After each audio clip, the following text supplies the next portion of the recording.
Sri Vishnu Sahasranama, name 939, is Vyadisa.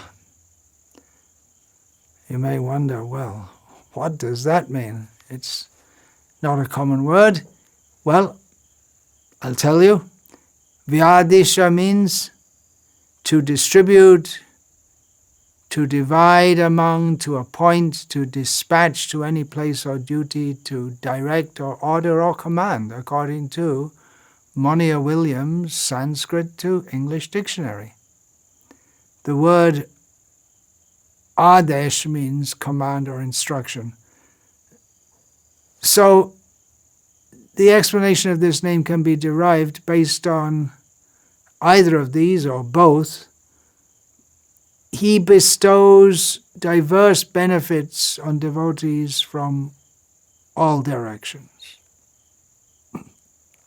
Prasharbhata explains this name to mean one who establishes the demigods up to the level of Brahma and Rudra in their respective functions. He puts them on the... Who decides who's going to be Brahma? Who gives the role to Shiva? They're not independent. Vishnu appoints them in their position and gives them, okay, you do this, you do that, this is for you, this is your jurisdiction, this is your portfolio. So it's very clear. We don't find the demigods fighting among each other over what they should be doing. It's very clearly understood. That's a great advantage of the Varnashram system. Everyone's role is clearly defined and everyone knows what they have to do. And all the different functions required for human society are covered. It's known who should do them, who is responsible for them. And it works like that. And that goes way up to the demigods also. Everyone has their particular function to perform. They're responsible to do it. And they do it. And the universe runs on.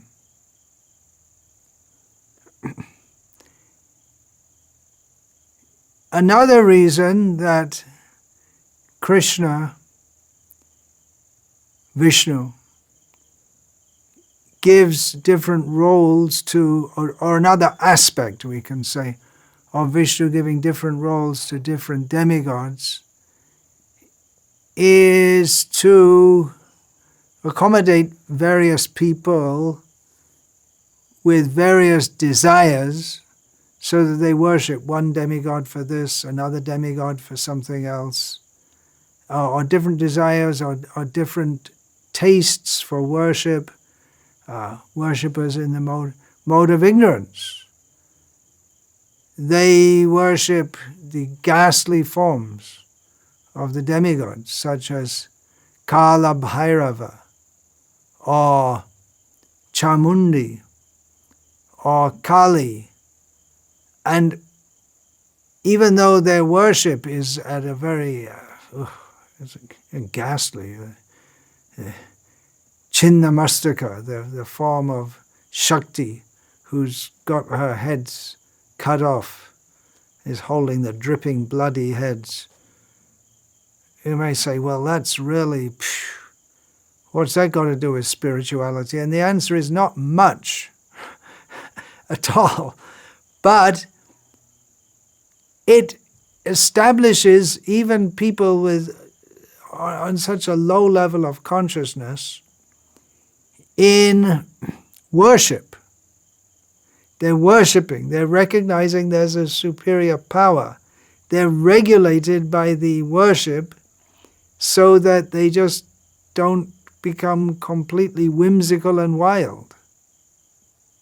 The Vedic culture, established by the Supreme Personality of Godhead, and followed by him to a large extent, of course he doesn't have to follow it, but he does himself prefer to operate within that, it's most suitable and most beneficial for all the living beings, especially those in the human form of life, and even for people who are a long way from Brahma Jignasa, the beginning or the entry into spiritual understanding or spiritual life is to inquire about it. People who are a long way away from that, who have many material desires. We have many material desires. Narottam Das says, Hoya Mayar Das Korinana Abhilash. Those who are established in pure devotional service to Krishna, their desires are all focused on pleasing Krishna, on serving Krishna. But when we become a servant of Maya, or we falsely think that we're independent, then we have so many desires.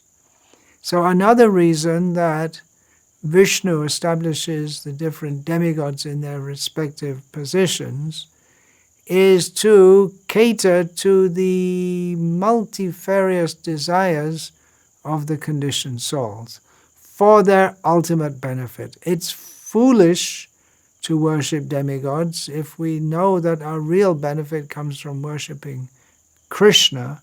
But demigod worship is for foolish people to help to bring them to a better level gradually and to regulate them so that they don't fall into non-Vedic, means total irregulation and just living completely like animals.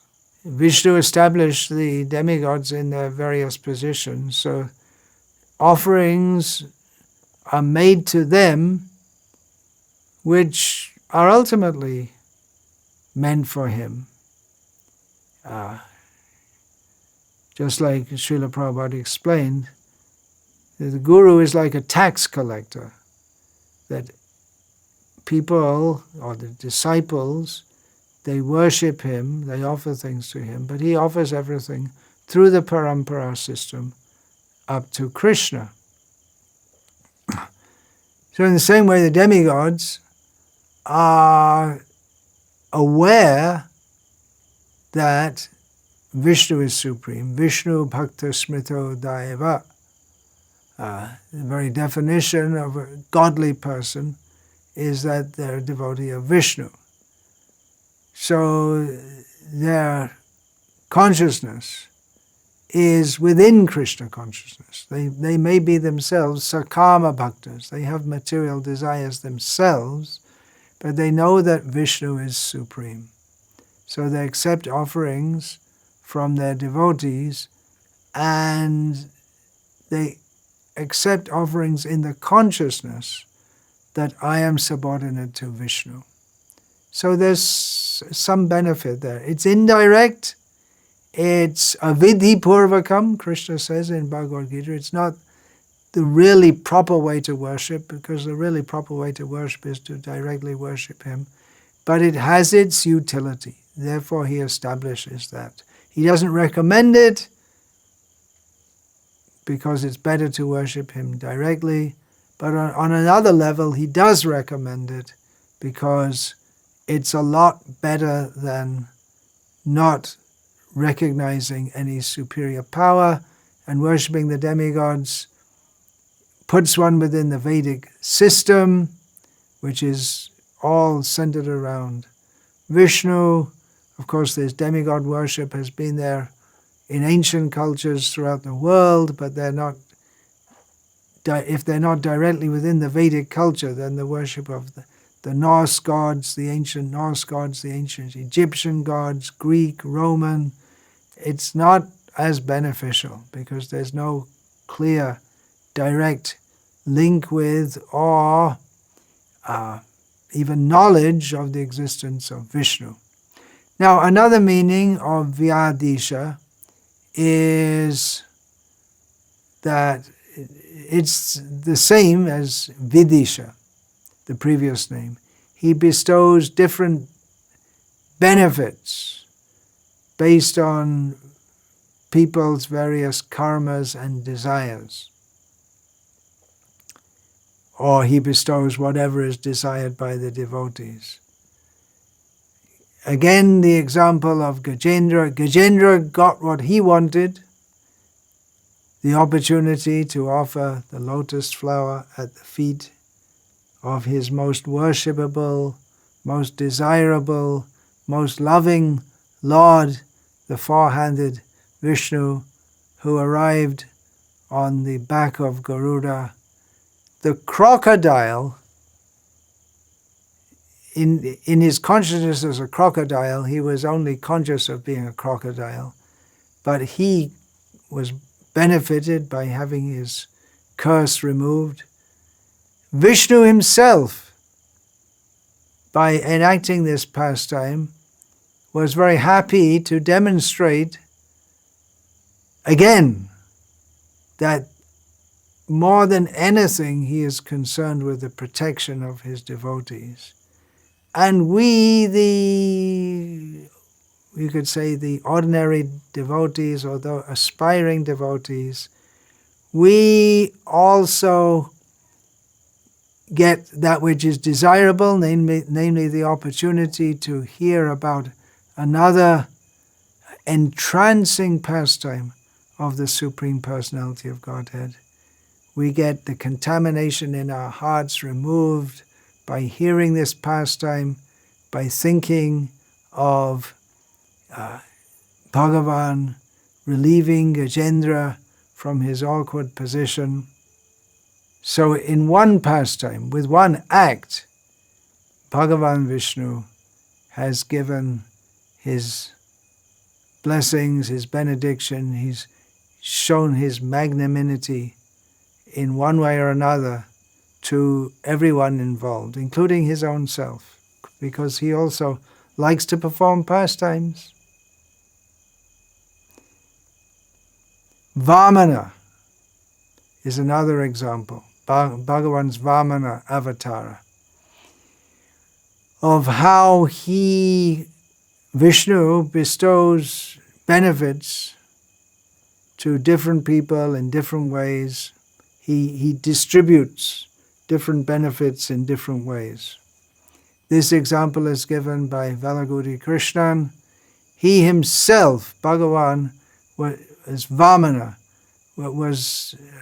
became satisfied that he had fulfilled Indra's desire. Indra was satisfied that he got his desire fulfilled. Bali Maharaj was happy that he got the opportunity to give charity to the Supreme Lord himself. Everyone in all the worlds got the blessings of his holy feet, and those blessings are still because his right foot went above the whole universe, crossed the whole universe, and up to the present day we get the benefit of Ganga flowing from the hole in the universe that he made in the heavenly worlds, Mandakini. In this Bharatavarsha, we have Ganga, she's known as Ganga. Then again, at Ganga Sagar, going down to the lower worlds, Bhogavati, everyone is blessed by the water, the Charanamrita from his holy lotus feet. The devotees are very happy to sing the praise of those holy feet that are everything for the devotees. And even the Shastras themselves were happy, because the Shastras, we also know from the Bhagavatam 10th canto, prayers of the personified Vedas. The Vedas themselves are personified. They were happy that they got the opportunity to further glorify Bhagavan and to prove their declaration that everything in the world belongs to him. We always say that Vamana cheated Bali, but not really. Bali himself was cheating by thinking, this universe is under me. because it actually belongs to Vamana in the first place anyway. Shankaracharya's explanation is similar to the first one we gave. He is the one who gives to Indra and other deities directions as appropriate to their varied functions. He's unique in his commanding power. No one else can tell Brahma, you do this. Who can say that? Even Hiranyakashipu, so powerful, could only request Brahma from boons. He kind of boxed him into a corner in which he was almost obliged to give them.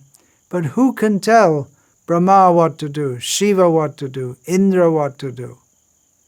He's unique inasmuch as he can do that. We're all under his command. Everyone and everything is under his command. Not a blade of grass moves without his sanction or his order. He knows everything that's going on. He knows what's going on, and it goes on according to his order. We have more than once in the Srimad Bhagavatam verses which say that everything is under his direction, just like a bull is controlled by a rope in its nose. From Bhagavatam, Canto 1, Chapter 13, Text 42, Yata gavo nasi protas tantyam badhas chadama bihi vaktantyam namabhir badha vahanti balim ishituhu. Srila Prabhupada's translation.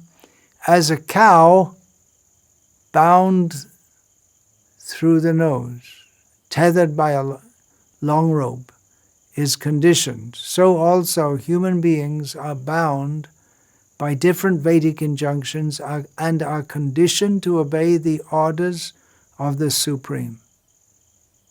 Yeah, you get the body of a crocodile, you have to think and act like a crocodile. Get the body of an ant, and you have to think and act like an ant. It's all under the orders of the Supreme, under the control, under the arrangement of the Supreme. Another meaning of the word Vyadish is unpacked in a different way altogether, is that he gives happiness to Garuda, particularly Garuda. Vi refers to Garuda. Exactly how that happens, I don't know. Vinata, he's Vainateya, he's the son of Vinata. So he gives happiness to Garuda. Garuda is very happy to be the carrier of the Supreme Lord. Vishnu Vahana, the carrier of the Supreme Lord. Just like the elephant Keshava at Guru Vayur, who passed away some years ago. He was an elephant, but among the several elephants, they keep quite a few elephants at Guru Vayur temple of Krishna. He knew he was the carrier of the deity when the deity went out in procession. And he wouldn't let any other elephant do it. He was very happy and proud to be the carrier of Vishnu, Krishna, Guru Vayurappan. Baladev Vidyabhushan,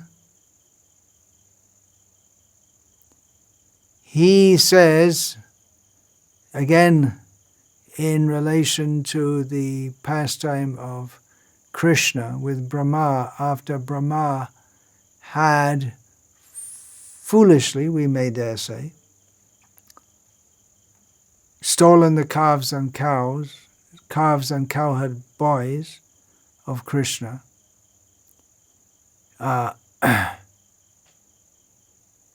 He explains it that, well, he explains it in relation to the previous name, which Baladev explains, Avidisha. He doesn't give any verbal he doesn't say anything. He doesn't give any direction to Brahma except just to gesture, go. That's all. And Vyadisa, Baladev explains, that he does give various directions, instructions, guidelines to Brahma on various topics about how to perform his function in the universe. Vishnu directs Brahma in all these things. So Vyadisa, he does give directions, but in this case, it was just exactly proper and apt for him to do only this much. I instructed you in so many ways. I gave you so many directions on what to do. You should know better than to do this foolish thing of stealing my cows and my calves and cowherd boys. So just go. That's all. Get out, go. Of course, it's also a pastime of Krishna that he was, by taking the form of the cowherd boys and calves, he was able to please his devotees, the mothers of the cowherd boys, his mothers and the fathers, please them in a very special way. But anyway, Leela is often very complex, so just this point is being touched by Baladev Vidyabhushan in his commentary. Vancha kalpatarubhyascha kripa sindhubhya evacha patitanam pavanebhyo vaishnavebhyo namo namaha.